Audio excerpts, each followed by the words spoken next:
I am happy too that Professor Settenfuss presented some aspects that I wanted to present on MINUSTAH, because then I won't have to be too long on that. So, okay, I and a colleague of mine, a sociologist in Haiti, we did a study. It was commissioned by a Canadian institute on the reform happening in the MINUSTAH, in the Haitian police.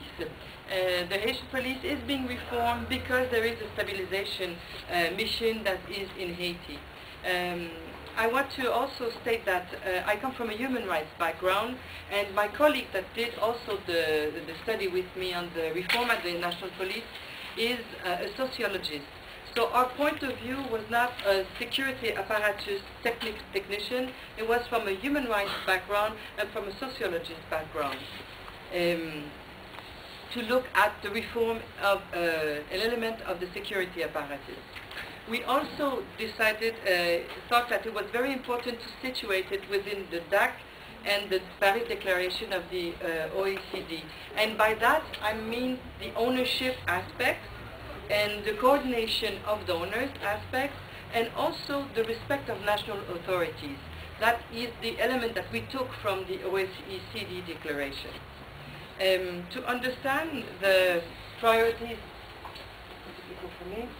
to understand the security dynamics in Haiti, so we have to go back to a bit of history. Professor Settenfuss talked about it a bit, and probably Professor Castor will talk about it too.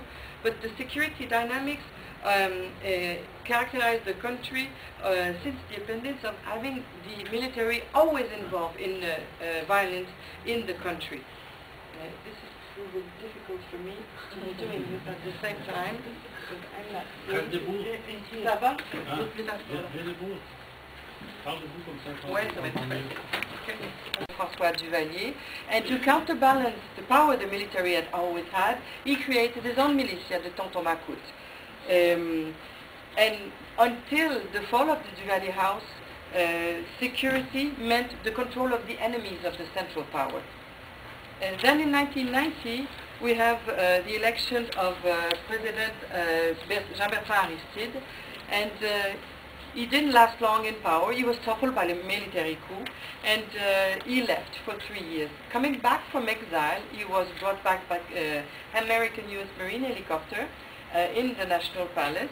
And the first act that he did in 1994 was to demobilize the army. It is still in the constitution, but it was demobilized. But then there was a hiatus, there was a void in security apparatus.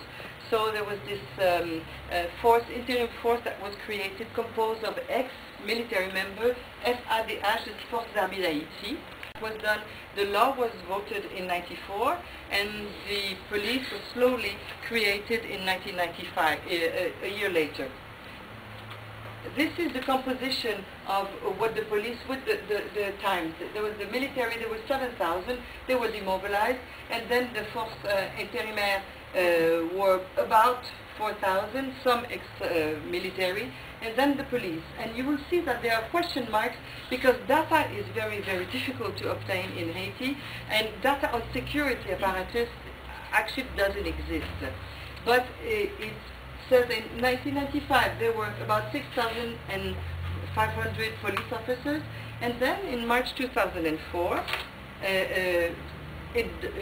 because of events, they all fled. I have to go back to my text now. But you will notice there is very little policewomen. It is not a mixed force. In November 94, so the law was passed, and the model of the police that was then created in 1994 was a police that really did not fit the country in itself. Haiti is a rural country, and the model that was used was a very urban model.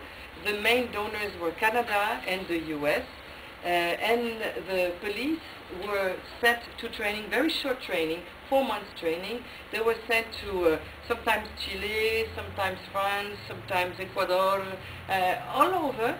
So and this was supposed to compose a whole body, and it was very different different legal mind frame, and different bodies, and with very short time, training. That was really one of the problem. The other problem was that it lacked material, and it lacked also investigative capacities. And the support was short-lived, so it's a very short police, 1995 till 2000. In 2000, Jean-Bertrand Aristide came back to power, and he started to want to control all institutions and the security apparatus, the police, and to put his people at the head of the police without respecting the hierarchy, and his people were not qualified. Also, police started playing a role in drug trafficking, important, and in gross human rights violation. There were zero tolerance operation, which meant the police could round up anyone, any group of opponents to the regime, and extrajudiciary killings were really the norm. In early 2004, Aristide, after a very big social movement demanding his ousting of power, plus rebel fighting coming from the north and the Central Plateau, brought him down. And the international community came back again with the UN and with the MINUSTAH. The MINUSTAH has a stabilization mandate. It's good that Professor Seisenfuss talked about it. I don't need to talk so much about it. But based on interviews that I conducted recently, what is said is that the stabilization mandate is done. The work is been done by MINUSTAH. Now we have to move on to other things. And MINUSTAH is essentially a military mission, as Professor Seisenfuss said. You can see this is the percentage of the military, mostly military, and but military should pull out. Chile has announced it will pull out its troop in 2011.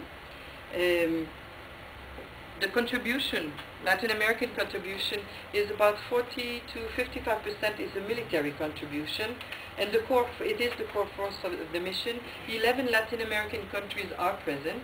As of October 2008, there was Argentina, Bolivia, Brazil, Chile, El Salvador, Ecuador, Guatemala, Paraguay, Peru, and Uruguay. And they have police personnel, but it's a very small number. The mission has contributed to curbing criminality over the last year, and the security situation has improved, both internationally and national voices and the President himself are not asking for something else. They want tractors, they don't want APC vehicle anymore. And recently a national government representative has told us, we were in a meeting, Susie and I, with him, and he told us that now we need, the cooperation needs to be police officers, no more militaries. There's a need for police officers. There you see, you have UN Pol with these are the Haitian police officers, these are UN Pol officers. But the resolution in October still stated that the MINUSTAH mandate will not change, the configuration will not change, it will be still a majority a military mission. So until next October, we don't know. There's a new reform plan since 2006. This new reform plan is based on the rehabilitation of infrastructures that were destroyed in the upheaval up until 2004. And it is also based on training and equipment and building a police academy. MINUSTAH is also helping a vetting process of the police members that were still there.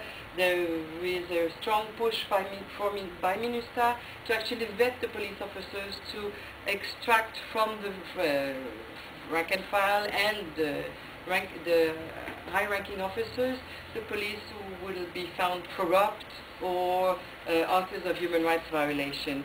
Well, this process is a bit not going anywhere for now. For many reasons, there seems